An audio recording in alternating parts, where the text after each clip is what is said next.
Seattle Seahawks and San Francisco 49ers. This is 10.5-11 in favor of the 49ers at home over the Seahawks. It is 46.5 to 47 is the total. This got as high as 12.5. It was almost going to get to 13. They said that was too much, Steven. It gets bought all the way back down to 10.5. Now we're seeing 11s pop back up. So some more Niners money does start to trickle in to the market here. Niners, number one in my power ratings, number one in your power ratings. It is a team that is, when healthy, I truly believe the best team in the NFL. Absolute truck. That being said, it's kind of a little bit different than in years past where the defense is not like inside this elite conversation with it. It's not a top 5 defense. It is a top 12 defense. It's a top 15 defense, but it's not like, oh, not only do they have what's going on in the offense, but they got this super elite defense. Like that's not the case this year with them. And so the question is, I don't think we're asking whether we think the Seahawks are going to pull the outright upset. It's just, can they do enough to keep it within double digits?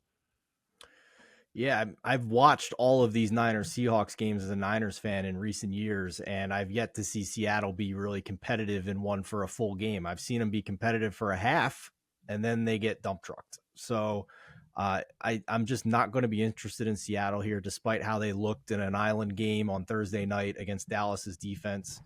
They need to show me that they can be competitive against the 49ers at some point. And I certainly understand that this would constitute buying high on the Niners and buying low on the Seahawks if you're interested in Seattle. But I need to see it first with Seattle. So I'm not interested in this game. I would only be interested in the Niners live here if they get off to a slow start off of what was clearly the game that they cared about most on their regular season schedule last week. So I'm going to stay away for now. But yeah, just too many examples in recent years that they just don't seem to match up well with the Niners. Adam, I'm just going to throw this out there. If you do think that this spread is accurate and this game's going to play the way that it is, I'll just say Jackson Smith and Jigba's receiving yards is 42.5 out there right now. And he is not necessarily the wide receiver 2 now, but he has definitely eaten into targets that Tyler Lockett was getting. And his participation in this offense has been much more of late. And if we think they are trailing and just having to throw all the time, 42.5 is pretty low in my personal opinion for JSN. But again, that just depends on what you think the game script is and how you think this game's going to play out. Yeah, you're thinking the same way I am, Matt. I don't want anything to do with side or total here. I like to talk about it on this podcast just in case that's the way people want to play it. If I'm looking any particular way, I'm going to put the number on it at 47. If right now you see a San Francisco 49ers game with a total that is under 47, you have to at least do some research to say, do I believe the other team can score 14 points? Because the Niners are live for over 30 in just about every game they walk into this year. So that would be the lean for me if you were to make me play side or total in this thing. However, I think the right way to go about this is to look at Geno's passing props. I think when you look at what the Seattle Seahawks are going to be forced to do in this game, it's all going to involve Geno Smith. I think if you want to get squirrely and go and look at some alts and say, if you don't believe that the San Francisco 49ers passing defense is going to be able to slow down Seattle, if you think that this game plays to some sort of shootout level, then you can go and get Geno Smith. First of all, just in case you're playing it right now, 239.5 at DraftKings for Geno Smith. But you increase that by a mere total of 36 yards, and you're up over plus 200.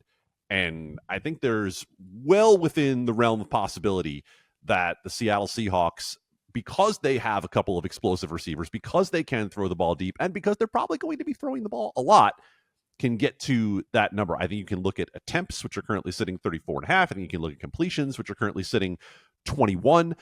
It seems to me that Seattle is going to be in a spot where, despite the fact that Pete Carroll wants to run the football, he's got 2 banged up running backs in Kenneth Walker and Zach Charbonnet, and he's going to have to be throwing the ball behind against San Francisco.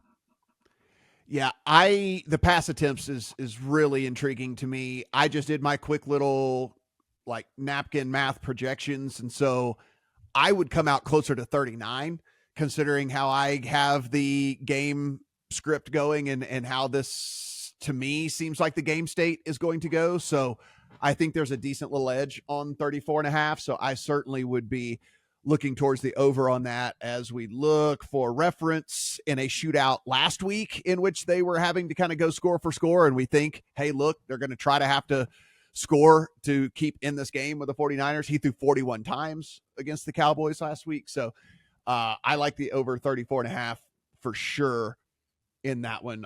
Something he was able to accomplish despite the time of possession being outweighed 36 minutes to 23 minutes for the Cowboys as opposed to the Seahawks. So something that's, again, prop for me in this one. Geno pass attempts, JSN overs, stuff like that for me.